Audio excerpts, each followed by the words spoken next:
About 4.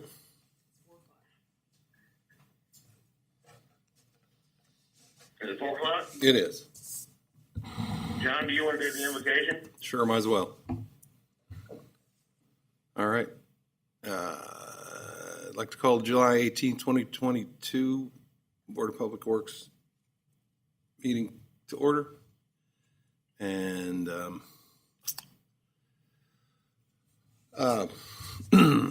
Lord, help us make sober decisions and guidance that does nothing but benefit the citizens of Hannibal. And the Pledge of Allegiance. I pledge allegiance to the flag of the United States of America and to the republic for which it stands, one nation, under God, indivisible, with liberty and justice for all.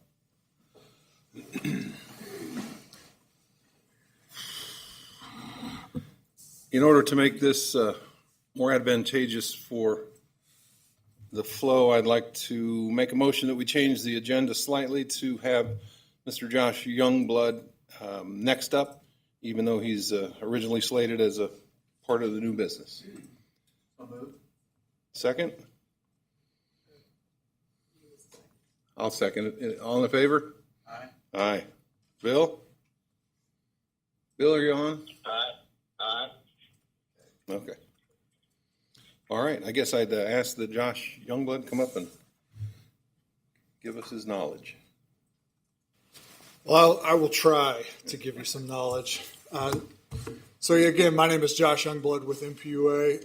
I'm the manager of the Environmental and Public Policy. Give you some background on water, wastewater, some funding. If you have any questions at any time, feel free to stop, and then we can talk about anything else in those arenas that you'd like to. First, in water, the lead and copper rule revision was promulgated and signed and put into law December of last year. When they did that, they immediately turned around and issued a notice as well that they are going to start working on the lead and copper rule improvement plan immediately after they sign this current one. What they are basically telling you is don't worry about the rest of the rule right now. The inventory is still going to stay the same. What that is you're going to have to inventory all of your lead service lines and all of your service lines within the city of Hannibal. That inventory is going to be due October 16th of 2024. That is when the first inventory is due. You will be able to start that now. Those rules are not going to change. You're going to have that, those requirements either way. EPA is saying that, DNR is saying that. That is, we spoke with Jeffrey Robichaud, who's the director of EPA Region 7. Got that from him this morning as well. Part of that is they have addressed the action levels for lead in your drinking water. Right now, it's at 15 parts per billion. If you start sampling and you're getting those back, you're going to have to set an annual goal of replacement. That has to be full replacement. That goes from your distribution line all the way to the structure is what you will be required to replace under this rule. Now, you are responsible for it. Only lead service line full replacement is acceptable. So what that means is that if you have an ordinance that says that you own to the meter, you will have to work with the customer if there's lead lines after that. You will have to create your own policies, whether Hannibal's going to be responsible for the replacement of that if you're going to pass that on to the customer. But ultimately, you will be responsible for that water until it comes out of the tap. If you are if you are doing your sampling and you have more than 10% of your community come back over 15 parts per billion, you then fall into a new requirement where you are then required to replace 3% of your lead service lines each year. That's just set out by EPA in that. After that, you would then go into a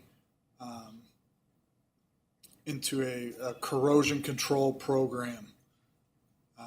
If you do not currently have a corrosion control program, implementing one of those is the chemical that you will only be able to use is orthophosphate. One of the issues with orthophosphate is you're going to have some potential detrimental impacts to your wastewater treatment facilities, because now you are going to basically be returning phosphorus into your wastewater, which then you will have to take out at that point. You cannot use that fact to then turn around and say you shouldn't have to do the corrosion control plan. EPA spells that out and specifically says that you can't. The next thing is EPA has come out with the PFOS and PFOA action health advisory levels. These are sort of moving targets, but they just keep getting lower, and there is a potential it's going to continue to get lower. Right now, for PFOA, it's 0.004 parts per trillion. That's with a T. That is extremely low. For PFOS, it's 0.02 parts per trillion. And then they've also added what they're calling Gen X chemicals. Gen X chemicals are the chemicals that are replacing the PFOS and PFOA chemicals in things like firefighting equipment, textile industries that are still coming out. Those are 10 parts per trillion. Again, these are extremely low. The Missouri Department of Natural Resources is just getting into the testing. The consensus right now is still out on whether Missouri has a PFOS or PFOA issue, because the health advisory levels keep changing. So that's something that you're going to want to continue to watch. Other states have been quite a bit more progressive on this. Maine, Michigan, Vermont. I know that there's been some around the United States. I believe it was in Michigan that in their biosolids, the PFOS levels were so high that it was actually the Department of Natural Resources for that state came in and required the farmer to stop farming it because it was going right back into things like the cornfields and the cows that they were testing at that point. So it is something to keep on the horizon because it is a new thing. It is starting on drinking water, so that's a good segue into wastewater because it basically, if it's in drinking water, it's gonna end up becoming a regulated contaminant at some point in wastewater. So for wastewater, the Missouri Department of Natural Resources has come out and is starting a rulemaking process for total phosphorus in the effluent. Total phosphorus is a chemical is a nutrient. That contributes to the Gulf hypoxia zone. It contributes to eutrophication in lakes, rivers, and everything. So what that is facilities with a design flow of 1 million gallons per day or greater are going to get this phosphorus limit. That limit is right now is set at 1 milligrams per liter on your effluent. They have been looking at this for quite a while. It is being implemented because of Missouri's contribution to the Gulf hypoxia zone and the nutrient reduction strategy for that. The nice thing about this is not what's considered a water quality standard. This will not have to go before EPA to be approved. They will be able to implement it, and that's what allows them to create the flexibility within the rule that they have been able to write in. The great thing about it is there's long implementation schedules for communities to be able to comply with it. The guys at Hannibal are going to be able to pick very, I want to say, progressive and flexible ways to meet that number. There are multiple ways, whether they want to stick with a 1 milligram per liter flat limit. They can do a reduction of 80% between their influent and their effluent. They can do a reduction between their effluent pre-update to post-update. Those are on a mass-based scale where they would basically take the pounds of total phosphorus that they're discharging and then reduce that by 80%, and then that would give them the pounds. They could convert it back into a rolling average. So over every 12 months, that's where their number would need to be. The great thing about that is you will get 12 months to make sure to where your numbers are going to basically meet the rule. So then you don't restart over. It just continues on. As long as you're staying low, you can have those spikes. It's not a big detriment. The other thing that the Department of Natural Resources is implementing with this is a nutrient trading program. What that's going to allow communities to do is look for either point source to point source trading, which would be a community that is able to meet these total phosphorus limits by quite a bit. They have excess room. They can actually take that and convert that into a credit and sell that to a community like Hannibal. Or if Hannibal is doing great at it, they can actually create that credit and sell it to a different community across the state. The point source to point source credits are going to be 1-to-1. So if you have 500 pounds of total phosphorus that you can sell, they're going to be able to get 500 pounds of credit. The other thing that's going to be available is non-point source. So that's going to be like your farm runoffs, your industrial runoffs, and things like that, that you are going to be able to create a program on either selling or purchasing those. You would then submit that to the state of Missouri Department of Natural Resources, and then you're going to have basically a conversation with them and go back and forth on what that ratio is. The reason that there's a ratio in that is because it's runoff. It's not always raining. It's not always running off into the stream, so they're going to give you a certain amount of credit. You will be in charge of the contracts and the agreements for if you want to do that. You set that up directly with whoever you're wanting to either purchase or sell those to. Get all that together, submit it to the state. Now, you have to have that in place in January of each year. You can't go back and say, well, we're going to buy credit to take care of what already happened. You have to have that in place. So it's going to take a little bit of forethought into that. Part of this that is beneficial with things like total phosphorus is the implementation of that rule, because it is a new nutrient that most facilities are going to have to be tracking. They're going to give you a year to start sampling that to make sure to see where you're at. And then the next year is going to be the year where you are going to start having those limits, and it's actually going to be, you're going to have to meet that in that December timeframe. Any questions on any of those?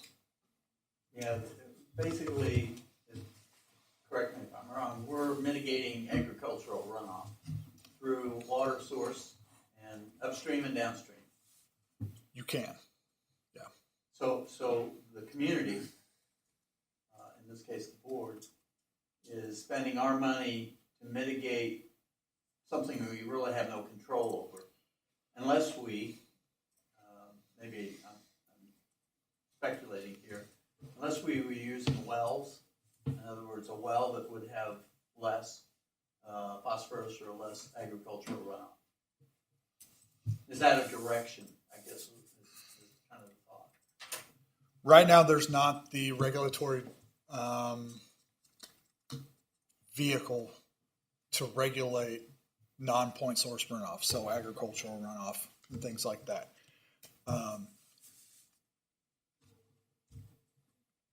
Phosphorus limits would probably come either way. Even with a well? Yeah. I mean, when you're talking about wastewater, you've got phosphorus going into your treatment facilities. You're going to be discharging that water back in. If it wasn't for the Gulf hypoxia, you would probably still get it at some point anyway. This is definitely better than a water quality standard, which goes to what the stream can actually handle. When you get into that, you're getting more into like a TMDL limit, or what that area can take and not become eutrophied. So if you look at like Table Rock Lake area, their limit is 0.5. So they're going to have, they are already under that because those lakes become impaired. And so then that goes through a water quality standard limit and they start getting lower. So this is a good opportunity. The other thing. Can I jump in there Yeah. just 2 seconds? So kind of what you've just described also is the definition of a point source polluter. And that's where we as a utility, all of that pipe comes to one place, to our wastewater treatment plant. It goes through that and we can measure that. And so we are a point source, and it's very easy for the state, for feds to regulate us because we measure that every single day. We know the pounds of phosphorus we're putting out, the pounds of nitrogen. We also know the pounds that we're taking out of that. So that definition, what you've said, we've got people that are not point source polluters. They can't really put their finger on this is exactly the amount of pollution they're creating. So it's easier to come after the point source than the non-point source. And so that's why we're going to be lifting this responsibility as a point source polluter. Josh, what group came up with the point source credit system? What group is coming up with the credit system? Department of Natural Resources is putting that together. Okay. The federal or the state? State. Okay. Yeah. Federal's the Environmental Protection Agency. They don't have that in Missouri. Missouri has primacy over that, so the Department of Natural Resources is running this program. Again, with the non-point source nutrient trading, basically you're gonna create the template. What does it look like in your community? What are the best management practices that you guys are implementing, and what ratio do you think that is? How much do you actually think you're taking off of out of your receiving streams? And currently we have a consultant, Tony Boone, who's helping us with this, and he's very active. We were able to have him also kind of voicing our concerns down at the state level. So we feel like we've got a pretty good jump on it. Matt's done a great job of getting that involved, and so we're working towards, just like Josh said, that 80% removal of our existing. We're starting that testing already, but the complexity of it is what I hope you're hearing, and what's being, we don't have any option to opt out is something also to recognize. Yeah, so One of the things Matt and I were talking about is ammonia limits. Ammonia limits are going to be, you're probably going to get those on your next permit. They are looking at total nitrogen limits as well.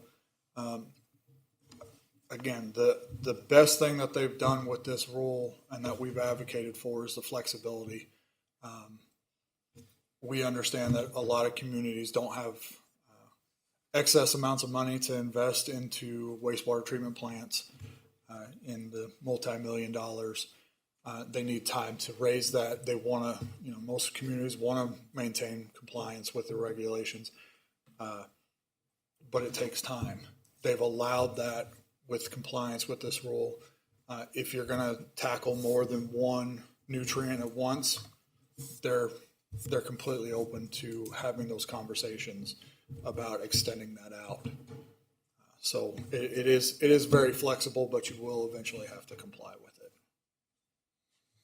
So are there like filtration systems that will take that out? Yeah, so your biggest and your easiest impact is probably going to be a chemical addition. It's either going to be aluminum sulfate. That's the easiest, cheapest, the least harmful to the operators that are going to be around it. It's slightly caustic, but it's not bad. You can step up and get a little more bang for your buck out of ferric chloride or ferric sulfate. It's not as good.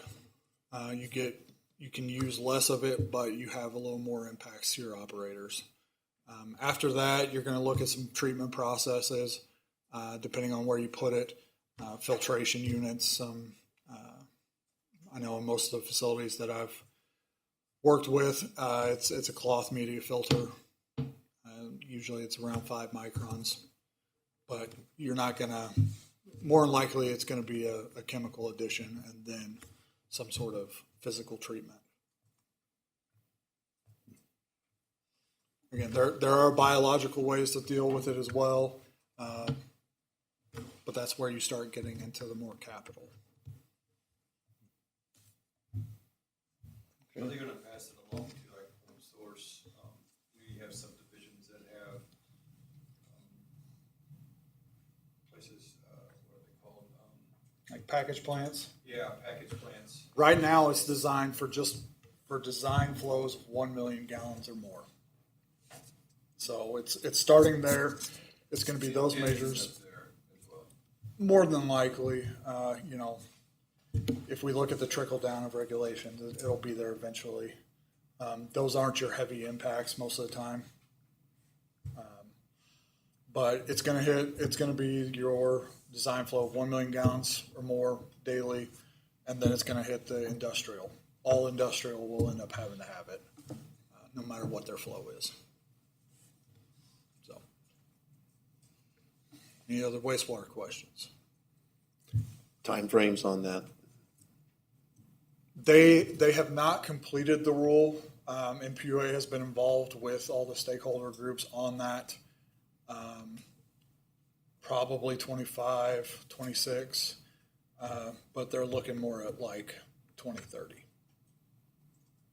So it's coming, but we have some breathing room is the purpose of my question. And again, just to clarify, just to drive it home, they are looking for the most bang for your buck. So, if you're looking at doing an upgrade or you've got an integrated management plan or something like that where you've got a schedule where you're going to be doing upgrades, they want to work with you to address that. So if they need to give you, another 2 years, 5 years or something like that, that's something that we would definitely be there to advocate for you guys, along with your engineers when that process comes. You may have mentioned it, but why is phosphorus in wastewater bad? So phosphorus is basically it's one of the major building blocks of life. So when you're releasing nitrogen is going to cause the algae and plant life to grow. Phosphorus is the building block for the molecular division in those cells. So basically just like in your yard, phosphorus is going to make it green. It's going to make it grow faster. So when you're putting that into water, the algae starts growing. And that's not necessarily bad at first. Algae starts dying, that's when you get things like the hypoxia zone, where when the algae dies, it takes up all the oxygen in the water, and it basically creates an entire dead zone. So it's unsightly, if you have big mats of algae growth floating around.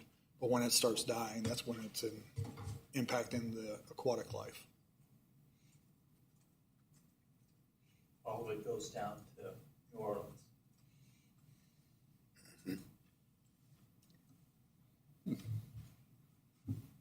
Okay. So the last thing we just want to touch base on, and I'd be remiss if I didn't touch on it, is the funding opportunities. This meeting was a little later than originally talked about, but it's all good. These guys did a great job with applying for the ARPA funding that was available. Missouri Department of Natural Resources received quite a bit of money through the ARPA allocations from the federal government. That went to the state. The state then appropriated that money. The drinking water ARPA program was awarded $125 million to be dispersed to communities around the state with a $5 million cap. Wastewater was the same, $125 million with a $5 million cap. Stormwater had $150 million being invested into that grant program with a $5 million cap. And then the lead service line inventory. This was a $10 million grant that applicants could get up to $200,000 to help in assessing their lead service line inventories. This closed on July 14th. This is a 100% grant application process. They're looking to get money into your hands relatively quickly. It is a scoring process these guys went through. It's a pretty lengthy application process, but I'm hopeful that this money is going to definitely help communities that really need it. The bipartisan infrastructure law, or the Infrastructure and Jobs Act that was passed, that money there's about, I can't remember, I should have wrote that total number down. There's a very large amount of money coming to the state of Missouri. Department of Natural Resources is able to basically triple their budget for the state revolving loan funding. They're taking it from about $50 million a year pass through to over $150 million that'll be available to communities through low interest loans and grant opportunities. Right now it's about 49% grant, 51% loan. We're in a time right now of a lot of money that is being injected into water and wastewater infrastructure. There will be some challenges with it, obviously, but there's going to be some big opportunities.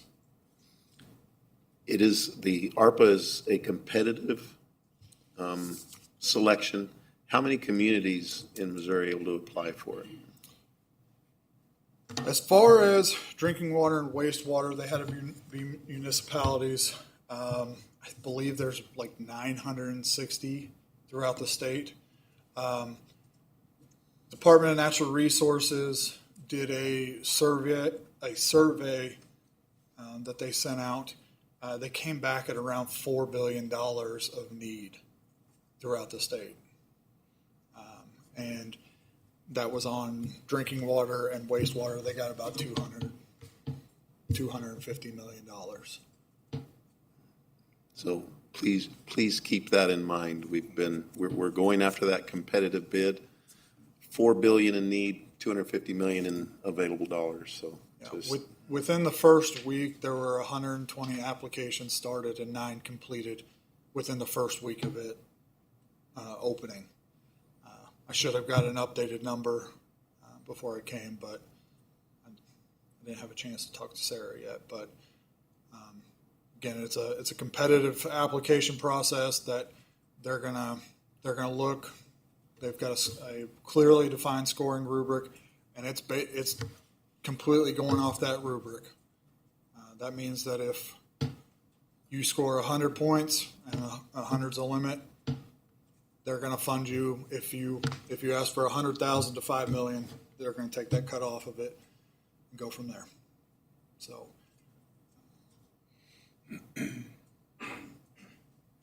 any questions on funding? They should know something on funding by October 12th, I believe, is when they're planning on having everything scored. That way, we'll know soon.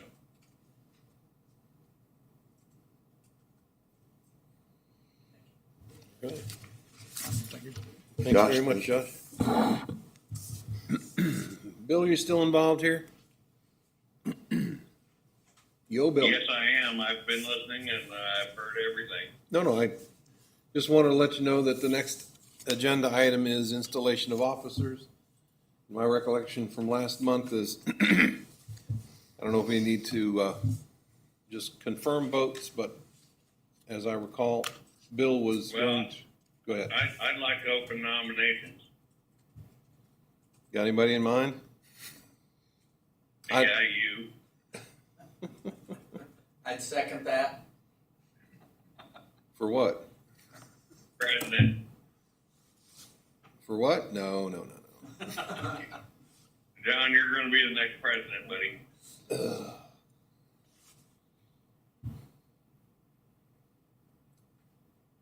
I don't hear any objections. Doesn't matter. All right. Yeah, I'd like to nominate John for president board for next year. And I think Bill had a pretty good idea. If we all alternate, then we all know the job. It's simply cross-training if we Oh, I know. switch occasionally. And I'm fine with switching with the secretary if that happens. Mm-hmm. I second your nomination, Bill, for John to be the incoming president or board president. All right. All in favor? Aye. Aye. Aye.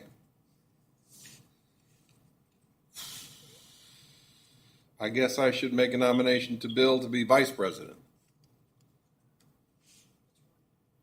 That is Bill Fisher. Bill Fisher, and I would second that. All in favor? Aye. Aye. Make a motion for Bill Dees to be secretary. Since there's no other option. Bill, do I hear a second? Aye. You hear a second? All in favor? Aye. Aye. All right. Moving on to the consent agenda. Do I hear a motion to accept the consent agenda? So moved. Second? All in favor? I second. Okay. All in favor? Aye. Aye. All right. And next item is comments from the audience.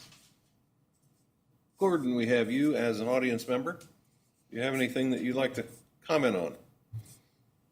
Just trying to take it all in. Okay. Like I said, Lisa asked if I'd be willing to do it or interested. I said yes, but I haven't heard anything further. I don't know what the procedure is on this. So. Just Okay. want to get up to speed a little bit. Did it have to go to council? I haven't seen it yet. I've got a Gordon, you do understand you're a glutton for punishment, right? well, my job description after retirement is called serial volunteer. Right. I got you. All right. Any other comments from the audience? Hearing none, we'll move along to regular reports. And Darren, it looks like your general manager report is next. Let me go, and I'll go fairly quickly. First off, electric volatility, we still have immense. If we were to go back and look at the last 2 months, we have paid a weekly bill. One of them, the highest, was over $500,000, while back in early May, we ended up having one that was only about $120,000. I bring that to your attention because the volatility, we're going to be discussing next month. We will have our rate study presented. We're going to be looking at our electric rates. We're going to be looking at our water and sewer.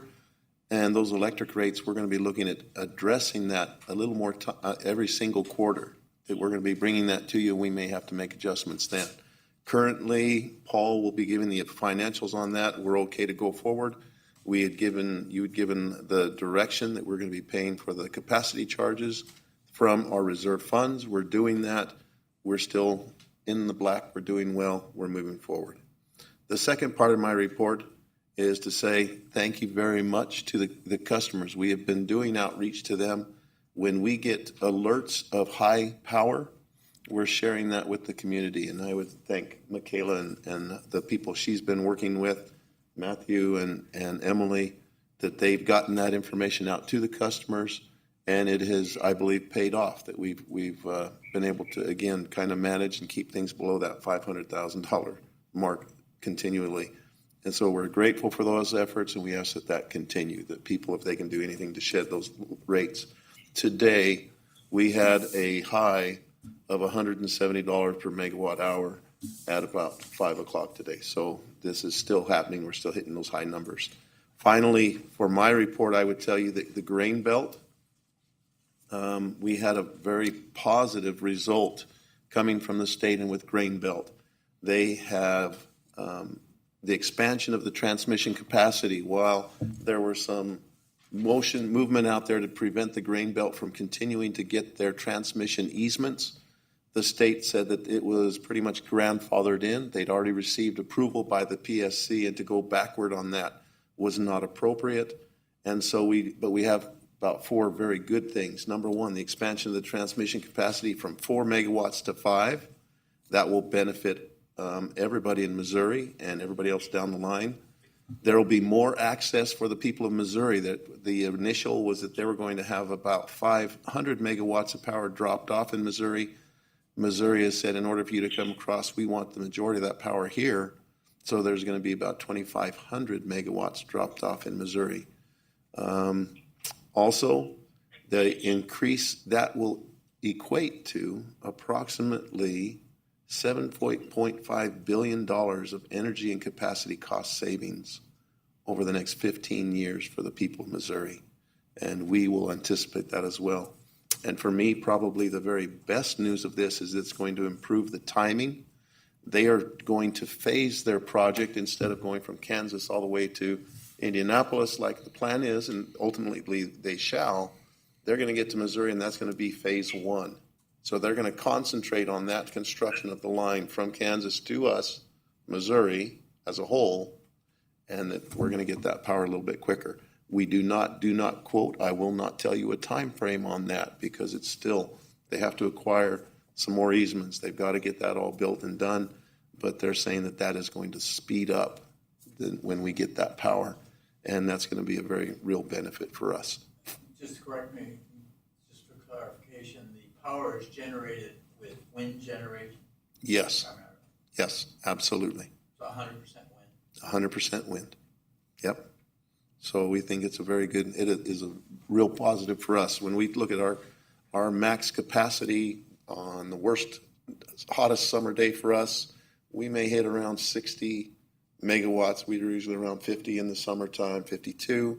And their 5,000 megawatt line, we're less than 1% on that. We're a little bit blip, and so we anticipate that we'll have some pretty good power reliability even with that. It was quite some time ago that the cost was negotiated. Do you recall what the length was and what the cost was? I believe we have approximately 20 megawatts for approximately $25 a megawatt. So the price is exceptionally good, and I think it's for 20 years? I want to say 25. 25 years. It's got a little adder every year, though. Correct, thank you. It's like It's a an average. 3% adder.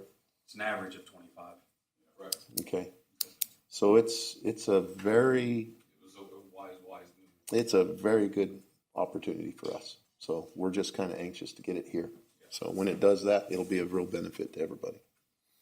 So thank you. All of that's very good information for everybody to know. And that's the conclusion of my report, unless there's questions. Nope. All I've got to say is that's very good news for the citizens of Hannibal. It is. Thank you, Bill. All right. We move on to Matt, operations report. All right, for this month, we did have a few more outages than we had in the past. And as you can see in your board packet, most of them are squirrel or birds. We've been working with both electric, water, and sewer to facilitate the construction of a couple new subdivisions there along Stardust Drive. All being said, I think there's 11 residential units in one of the subdivisions, and then some apartment type units in the other subdivision. I think there's about 14 or so of those going in. Construction starting anytime now. Water production and sales are continuing to go up above 2020 and 2021 numbers. We did have a GAC exchange first part of the month. At the wastewater plant, we had our annual wet test. That's where we take our effluent from the plant, send it off to a lab. They've got certain bugs or minnows and aquatic life that they insert into that and see how many live. That determines pass or fail. We passed, so only a few of the organisms actually died. So we passed that for this year. Automated or metering system. Right now, we've got roughly 6,600 water meter modules that have registers that have been changed. That equates to roughly 84%. On the electric side, we've got roughly 4,700 electric meters changed out, which equates to roughly 53%. And that's the operations report, unless you have any questions. Got to brag about everybody in here, especially on that meter installation. We've really pushed getting that into the ground. Our meter installers, who are our meter readers, they've done a great job. Matt started it. You got Matthew Jones, who's been priceless on it. You've got the Emily and Cindy, who have all just been exceptional at making it all happen. And so we've been putting a lot of meters in the ground. They've been hustling, and it's going to pay off for us. It's going to be a great benefit to the community. So.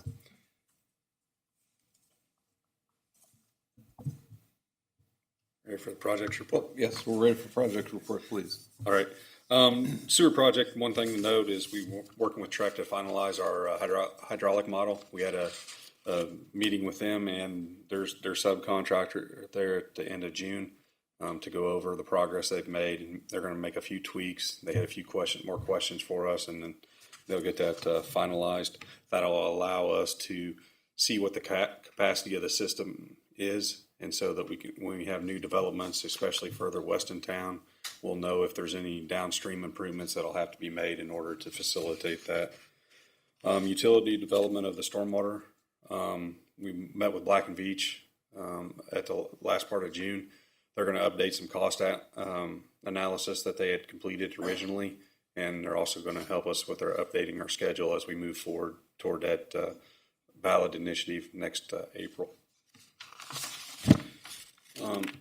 And then on a Finn substation connection with Ameren, we've actually our contractor has begun construction at the Oakwood substation for the foundation of our new transformer. They began construction last week. They arrived on site and started offloading some materials. Our new 161 to 34.5 transformer is almost being completely constructed and tested.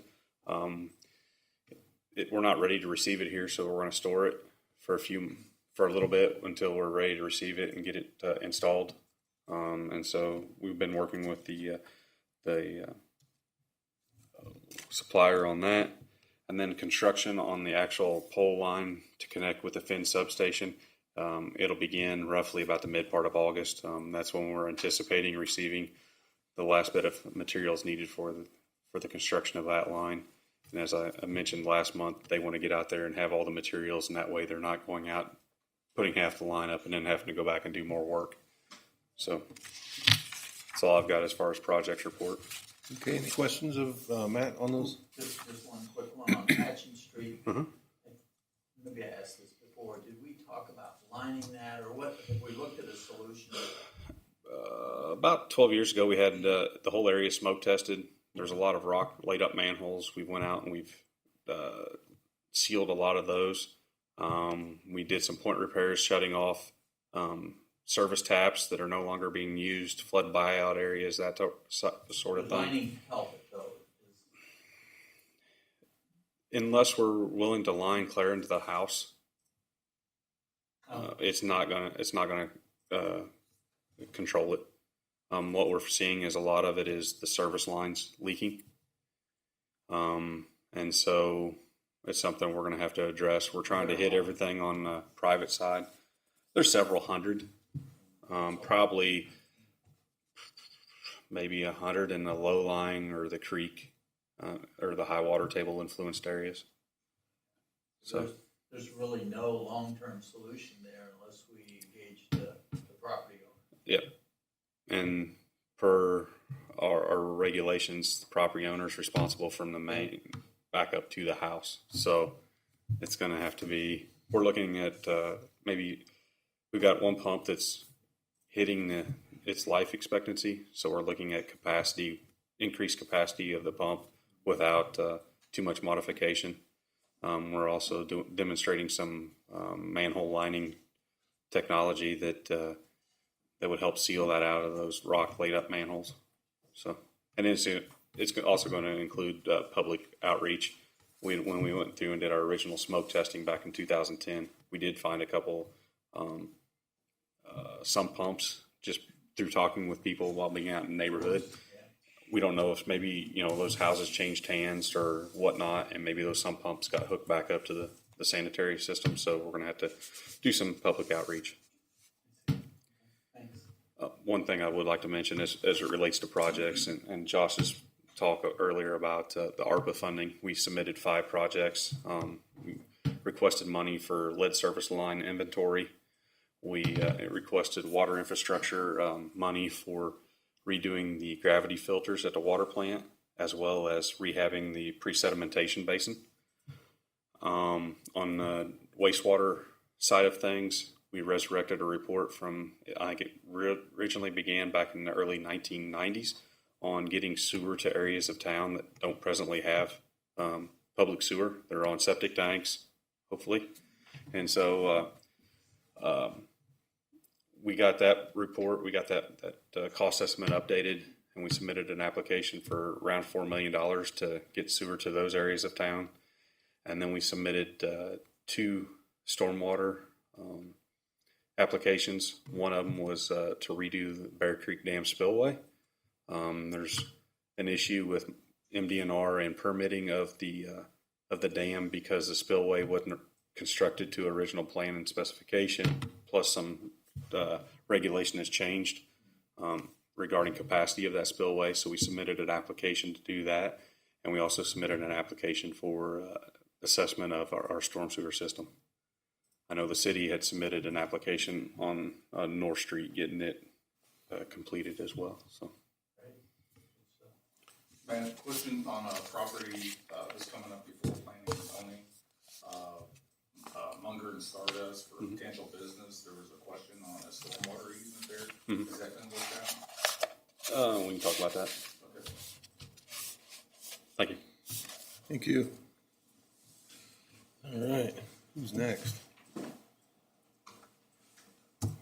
Paul's financial report, please.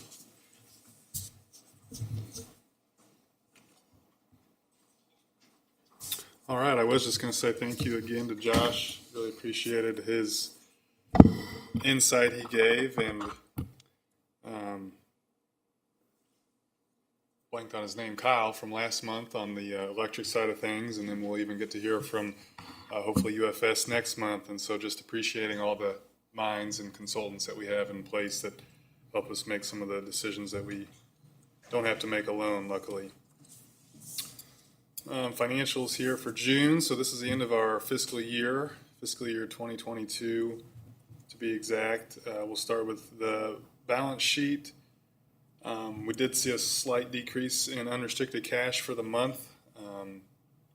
Did have a large increase in fixed assets, some of these large costs associated with the 161 project that's going on are now coming in.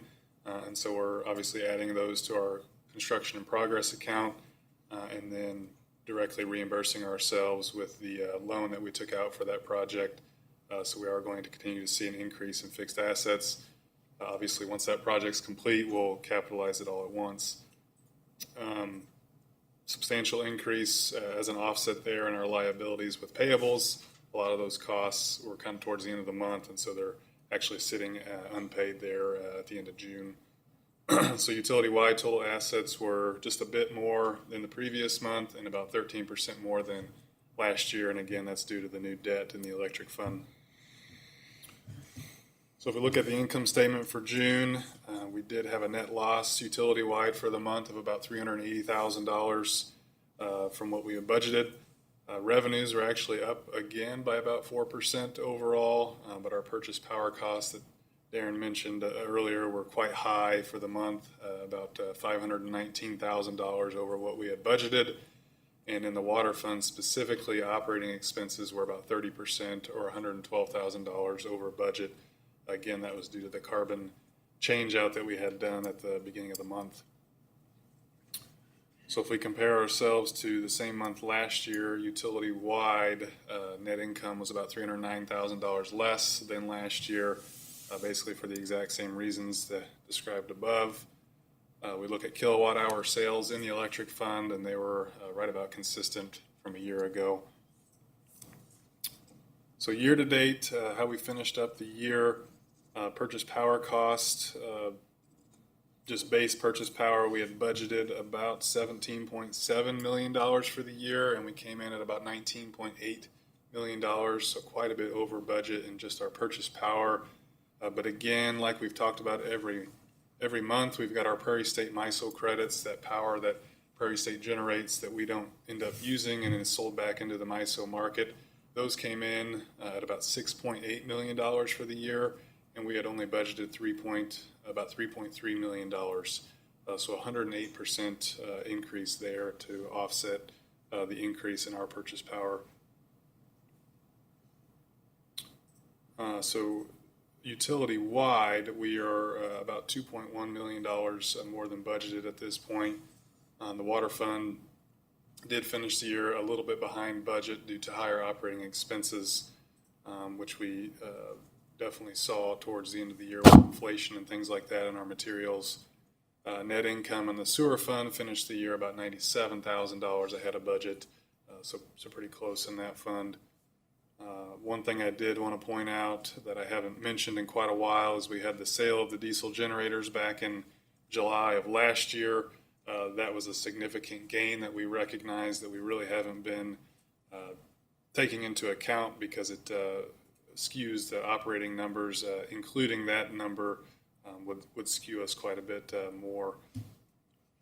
And then lastly, if we look at year-to-date actual compared to the same time frame a year ago, net income utility-wide was about $2 million more than last year. Operating revenues were up about 2%, or close to $800,000.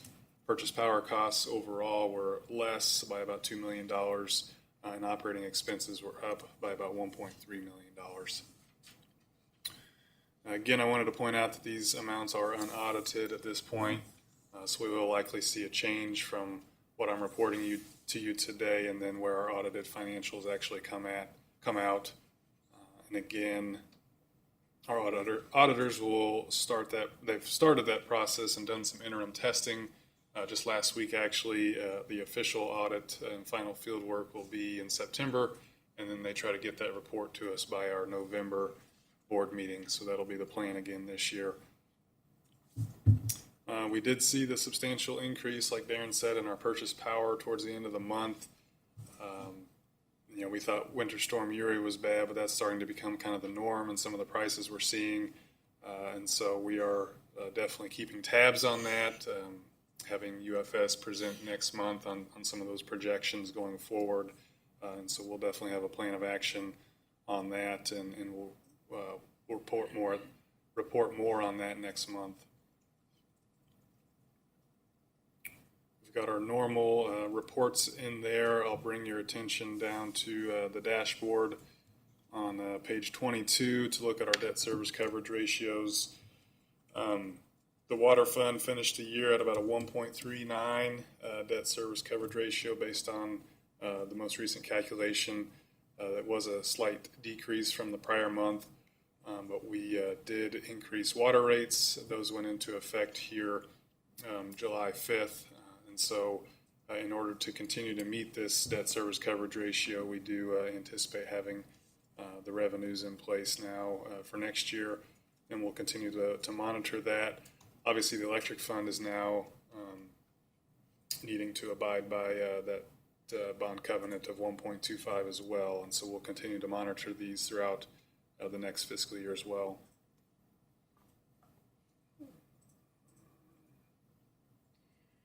I don't think there was anything else I wanted to point out at this point. We talked about the audit has kind of kicked off. So I'll continue to keep everyone updated on that, but that's all I have for the financial report unless anybody has any questions. Well, I think it's pretty impressive how the calculations were done to take care of the pluses for purchase power and the minus for Prairie State. And they're actually coming in just a touch better than you guys had estimated, which is a really good conservative way of putting it together. I'd just like to say kudos to whoever and all of the folks that ended up putting that together. Mm-hmm.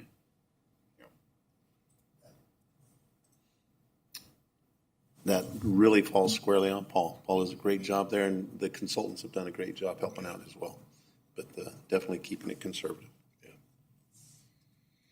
Any other questions, comments about the financial report? All right. Thanks very much, Paul. Thank you. And looks like we're going to Darren for hedging. All right. I'm scrolling down to get to my...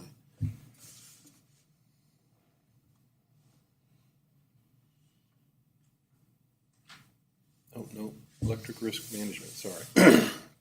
Yeah, let's begin with the risk management control procedures. And if it's on your board, starting roughly page 44, but I will go to page 45. The first is kind of the intro.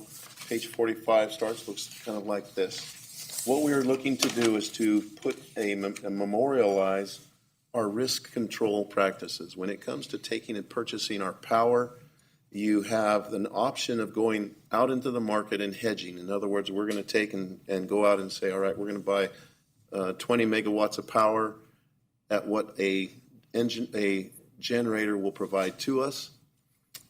And it's more than likely they also know that there's a risk to them. So they add dollars and cost to that. And so we're actually buying that power at somewhat of a premium. But we know that's exactly what we're going to pay. And so any variation in that price, we still know this is what it's going to be. Our policy to date, when we still will be going out and purchasing some of our power on the day ahead, the LMP, locational marginal pricing market. That is the cheapest power that you can get. Always, it is always there, but there's volatility in that. And so we take a risk of having that volatility go up and down, but ultimately in the end, it always averages out that that's the best. That's what you compare the hedges towards. But we need to hedge some of it. We've got to have a balance between what risk we're able to take or willing to take versus the reliability, the consistency of having a set price that we can work with. What we're looking at here is a policy that writes down and says what I, as the general manager, am responsible to do and how we do it. And it's not just the general manager, but also our team. As you've gone through and reviewed this policy, there's a couple of items to look at. On page 2 of the policy, it talks about the objectives, and it talks about a balance. So the very first, on 4, the primary objectives of the HBPW's energy risk management activities are to balance the business goals of, and it's the following. We want to provide the stable electric rates to our customers. We want to provide the lowest cost rates possible, but that's part of the balance. In other words, we're not always going to hit the lowest, but we're going to work towards that. protecting the HBPW's financial strength. We still have to be able to pay our bills and have the cash and the dollars available for that. Preserving the HBPW's supply cost advantage through managed procurement, using hedges and any other tools that we may have at our disposal.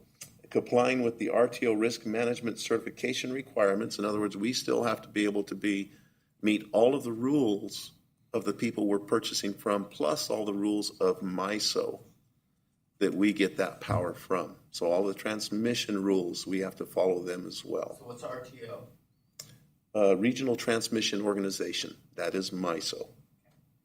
And complying with all of the North American Reliability Corporation, or NERC, and regional entity standards and requirements. So you go from NERC and FERC, which is the federal rules. You go to MISO, which is your regional transmission organization. Their rules we have to follow. So you've got the federal, you've got kind of the region, and then we're going to follow all the rules of the people that we're purchasing that power from. So this is telling us we have to balance all of those rules as we go out to do our hedging. So this goes through and states how we're doing that. And as I follow these rules, this keeps me out of trouble. It keeps us out of trouble. It's actually written of what we're doing. The next page, page 3, I would go to section 6, Energy Procurement Planning and Delegation of Authority for Power Supply Transactions. What happens on the transaction level is we go to our consultant, GDS. We tell them we want to go and consider hedging for perhaps the winter months, summer months, fall, outages that we know are coming. We tell them we want to make sure that we're safe in this area. This is an area that we feel we're starting to get too much volatility. I, as the general manager, will have the authority to go forward and seek a cost from the generators. They go out to an auction. The generators put in what their prices are going to be, and then they come back to us and they say, all right, we can hedge for this volume for this cost. That happens relatively quickly. We meet monthly, but when what we're going to be planning on doing, we're looking at going out for indicative pricing in 1 week. But when that price comes in, we need to be able to say yes in very short order, meaning within the day, because those prices are moving every single day. You can see in an hour by hour that those prices are moving. And so what I need to have is I'm going to ask you as the board to give me the authority to go out for the hedge with your knowledge that it's going to be happening. I'm going to go and get that indicative pricing. And I'm also we're going to talk in executive session about a not to exceed number. And with that, you give me the authority to proceed to make it happen. We go forward with that to the next couple of pages, page number 5, and it talks about that we're going to take and ultimately come back to the city to ratify that previous hedge that you've approved and allowed me to do, not to exceed number, so long as James tells me that that's the right way to do it. And that's what is in this policy. And so it spells it out. And James's review is really based on the legality between our entity, the city entity, and public fiduciary. So, okay, correct. Okay. So that's what I'm asking you to do. You've had time to look at this. If you have any edits, if you want to talk about them now, we can do that. No, you explained some of the acronyms to me, so. Okay, all I right. wrote down 3 or 4 that, okay, what is that? You got it. So if you would like, we can have a further discussion on it. If you'd like, we can postpone the actual approval of that till later. I'm still going to be talking about doing that hedge with the next document that I have for you. But at this point in time, I would ask you to approve this per as it is written. Any questions? Are you looking for a motion? I am. Would like to have a motion to approve this document. I'd make a motion. I would second. All in favor? Aye. Aye. All right, motion passes. Are we, Thank you very on much. the hedging policy? Let's go to the hedging. And again, this is that document. It really is to protect the board, to protect me. And if I step out of line, this is something that's written that you can then correct me as you wish. The next item, this is a policy. This is an HPPW policy that spells out in more detail exactly what we're going to do for our hedging. So this will bore you, but I would like to read the scope very quickly. It says, in indicative terms, this policy specifies the following steps. The HBPW authorizes the implementation of a fall outage RFP to cover energy needs resulting from the Prairie State Facility outage covering the dates of September through October 22nd. So in September and October, on those shoulder months, Prairie State, who is our base load provider, they often take one of their systems out almost for an entire month to get it repaired and up to date so it can run for the next year. At the same time, the next one will come off almost exactly after. This year, they're actually overlapping by, I believe, 5 days. So there's for 5 days, we're not going to have any base load power coming to us from Prairie State. So we're going to be looking at having that hedge. We're going to ask for some power to be backing that up.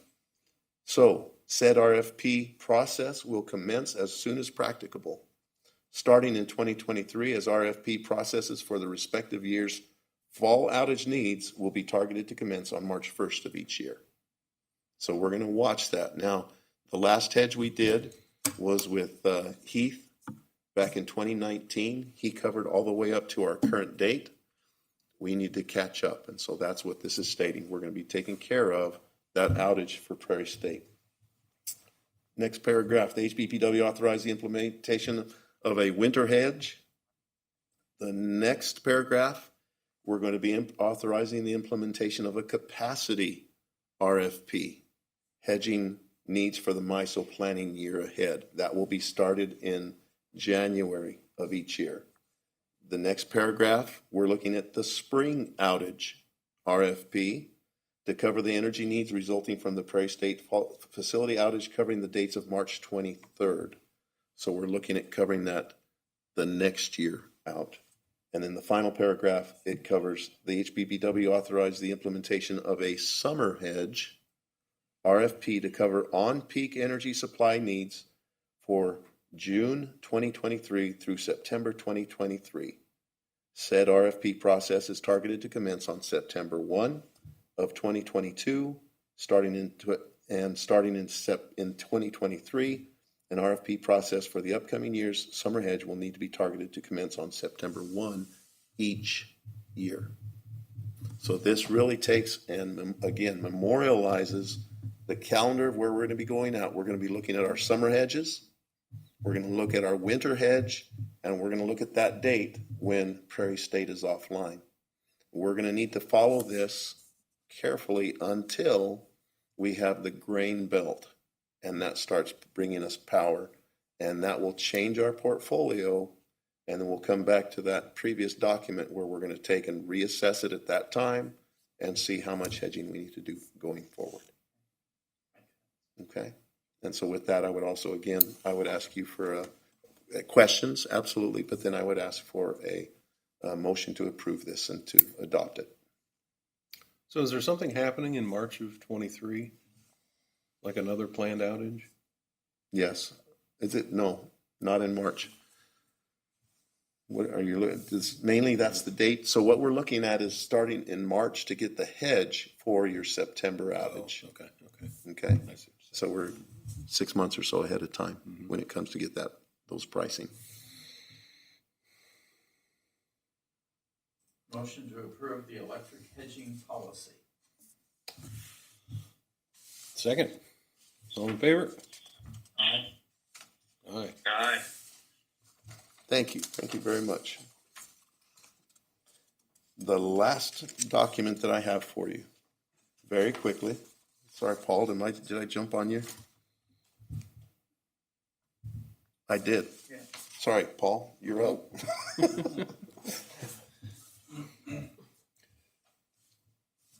Yes, Paul, with the loan modification, please. I'm sorry. All right, stormwater interfund loan. Really briefly, most people are aware of our stormwater issues in this room, but very briefly for possibly Gordon or those listening online, some background on this. In 2017, the City Council formally assigned the BPW the task of managing the city's stormwater system. We know the system has failed in several areas over the years, and the overall condition is assumed to be significantly degraded just due to the age of the infrastructure there. And so in August of 2017, the Stormwater Fund borrowed $1 million from our electric fund to provide funds to carry the stormwater utility through until such time that it would develop a revenue source. And then in October of 2020, we came to you, the board, again to add an additional $667,000 due to unexpected higher project costs for Martin Street. And so the total loan outstanding at that time and currently is $1,667,629. Currently, the Stormwater Fund still does not have an established revenue source, and that loan, outstanding loan of almost $1.7 million is due on August 1st of 2022. And so every year we've came to you as the board to defer the principal payment. Well, now we have the actual loan coming due. And so what we need to do at this time is extend that maturity until a revenue source is established. And so we've got the loan modification agreement on there to do just that. And so what we're asking is to go ahead and extend the maturity an additional 3 years. And there are no other changes to the agreement at this time. And so we are requesting that the board approve an extension of maturity for 3 years, which would make the principal of almost $1.7 million due in full, along with any accrued interest on August 1st, 2025. Yeah, that's the only real prudent thing to do. We're in process with loan sources, and as long as James is shaking his head, I make a move that we approve it. Shaking my head, yes. Okay. Yes. Motion to approve this loan modification agreement. So moved. I make a motion. Okay, I'll second then. All in favor? Aye. Aye. Okay. Okay, and with Bill not being here, I'll have you, after the meeting, go ahead and sign that, and Okay. then we'll get it notarized. Thank you. Mm-hmm. Thank you. All right, Darren. Now on to the, where are we? I'll make this quick. We've got the Josh Youngbuds done. Hedging for the Prairie State outage in winter. I believe already discussed that. We will move forward with that hedge, and we will go into executive session so that we can discuss the not to exceed amount. That is to protect us and to help us get the best possible number. So I think if we were to state the numbers now, it would be amazing just how close those other numbers would hit exactly that number. That's just, and so, I wonder how that happens. yeah.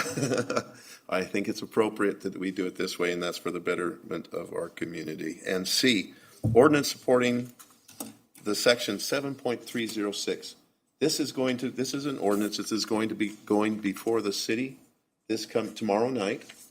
This ordinance does the following. It is, I will simply read the top and then I will read the meat of it down below. It says, an ordinance revising Chapter 7 Building and Building Regulations, Housing Code, that non-owner occupied dwellings, certificate of occupancy permit be added to the new section.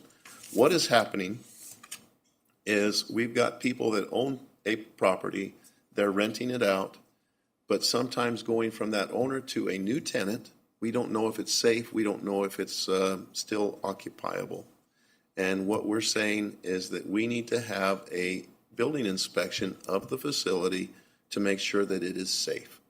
And it is the city's interest to keep our customers, their customers, and the residents of Hannibal safe and alive. We have been supporting this for quite some time. This again memorializes what we've already been doing.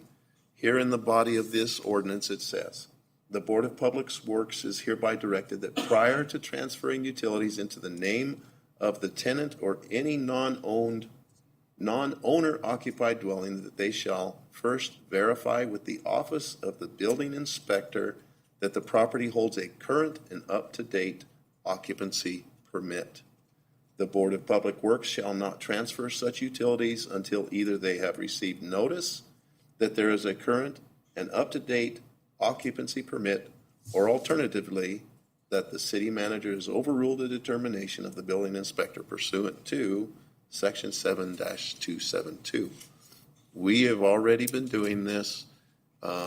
We want to ensure that it's onerous upon the owner, that if someone comes in, we, as the BPW, we're not going to go chase down the building inspector. That's not our responsibility. They've already established communication between the building inspectors and our CSRs. We are documenting those things. It's working well, I believe. Paul or Matt, you guys, anything you would like to add? Matthew, yes. The building inspectors have converted over to the OpenGov inspection system, which is all electronic for them. They've been using that for well over a year. I can't remember exactly when we did that, but it's been well into last year that we've been added to their distribution list, if you will. So when an inspection is completed, our office automatically gets an email update. We're taking a copy of that inspection record and also attaching it to the billing record in the system. So when anyone needs to look back as far as historic inspections go, we'll also have a local copy of that here in addition to what the city is maintaining. So that process so far has been working out really well. So we do not, this is a city ordinance. This is what the mayor and city council is going to be handling. I don't know that we need to do any kind of approval here. I would simply bring it to your information and the information of the public. James, is there anything we should or ought to do here? There's nothing that you guys need to do. This is just formalizing what the procedure is going to be, giving the council and various others an opportunity to look at it, because just to be quite frank, there have been some complaints by people that they didn't believe that the policy was being followed properly. This is going to establish what that policy actually is, so that no one is trying to dump it back on the Board of Public Works, because as Darren said, the whole intent with doing this has been to encourage people to comply with the ordinance that's been in effect for, gosh, how long? Like a long time now, 8 years, 10 years. So.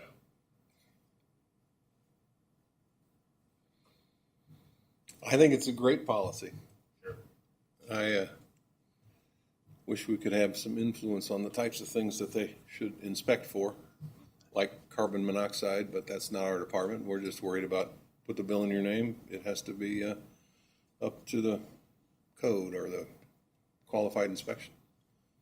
And I've gone through that with the city already, and it's fairly seamless. I mean, it's online and it works well. And Matthew, is that integrated into the NISC system somehow? Well, we're receiving their inspection records via email with an attached PDF document. So it's a simple drag and drop of that PDF document to the actual account. And then there's and then that's how we're retaining that information. So anytime that we would query for an account, there's a small little button that we can look at for related documents, and those are classified as an inspection document. And I know that there's a time limit on it, 2 or 3 years for the occupancy permit. Is that something that you've had to worry about with saying, yes, it is, or no, it is not current? That's one of the reasons why we're keeping a copy of that. So when our front office staff review that, if there's question about getting reconnected or establishing service, they can go back and look at the most recent document. And then if it is not up to snuff, then that goes back to the city as far as following up, or back to the customer to request another updated inspection. And then that starts that ball rolling again. So that kind of puts it in your hands, or our customer service people's hands, to notice whether the time frame on that current inspection has lapsed. Yeah, it's kind of in their daily routine. They're just becoming accustomed to looking at those related documents, especially in some of those properties we're familiar with that are constant, move-ins, move-outs, that sort of thing. Okay, thank you.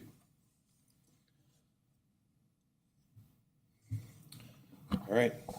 Any other questions or comments about the ordinance support section? Okay, hearing none. Just speaking as a landlord, my wife and I have 3 small houses that we rent out, but I don't see this as an onerous thing. We go and get the inspection, occupancy inspection done before we rent them anyway, so. Yeah. As long as it transfers over in the records very easily, there's not a whole lot I as a landlord might have to do in addition to what I'm already doing. So I don't see it as a problem. There's a lot of properties that, owners that don't, they're not proactive to that thing. All right, comments from city attorney. I have no additional comments. All right, any general discussion?